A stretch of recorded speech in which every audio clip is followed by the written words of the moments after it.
Hello guys, आज हम सुबह 6 बजे उठ गए क्योंकि मेरी माँ की तबीयत खराब थी। तो मैंने अपनी बीवी को भी उठा दिया। सुबह 6 बजे उठाकर बोला कि काम करो, और मैं जा रहा हूँ मार्केट आ गया और आकर देखा तो मार्केट पूरी तरह लगा नहीं था क्योंकि बहुत ही सुबह था। और कुछ लोग फिर भी आ गए थे क्योंकि गाँव का मार्केट है, बहुत सुबह ही लगता है। और फिर मैंने वेट किया कुछ देर और मछली बाजार में चले गए। मछली बाजार में जाकर देखा कि बहुत सारी मछलियाँ तो है, लेकिन और भी मछली वाले आने वाले थे, तो मैंने वेट किया उसके लिए। और ये जो तीनों मछलियाँ है ये जिंदा थी, और जो लेफ्ट में है वो मैंने खरीद लिया। और घर आकर फिर हम चले गए आम के बाग में आम तोड़ने के लिए। दोनों ये देखो खेतों के बीच से हम जा रहे हैं और आम इस तरह से तोड़ने की कोशिश कर रहे थे, ढील मार मार के। और बहुत मैंने कोशिश किया, बहुत ज़्यादा, मतलब कितनी कम से कम मैंने 15-20 बार ऐसे ढील फेंका, लेकिन फिर भी आम तोड़ नहीं पा रहे थे।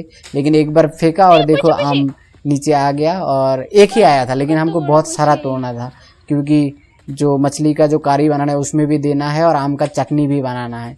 तो फिर मैंने कोशिश करने लगा और बहुत कोशिशों के बाद हमने इतना आम तोड़ पाया। ये देखो, और आम पाकर उनको कितनी खुशी हो रही है। अब चलो तो आम तोड़कर हम घर जाने लगे, और घर जाकर वो फिर मछली को साफ करने लगी। उसको उतना एक्सपीरियंस नहीं है, लेकिन फिर भी उसने बहुत अच्छे से मछली को साफ किया क्योंकि माँ की तबीयत खराब है तो वो नहीं कर सकते। फिर मछली को फ्राई किया और पूरी सब्जी बनाकर फिर हम दोनों दोपहर को सो गए। और शाम को जब उठा तो देखा कि घर के पास ही एक गोलगप्पे वाला आया था। तो हमारे घर के जो भी बच्चे थे और उनको लेकर हम चले गए गोलगप्पे खाने के लिए। और देखो वो सब गोलगप्पे कितने मज़े से खा रही है। और गोलगप्पे खाने के बाद मैंने उनको बोला कि तुम सब घर चले जाओ, मुझे खाना है अकेले, क्योंकि मैं थोड़ा अलग तरीके से खाता हूँ।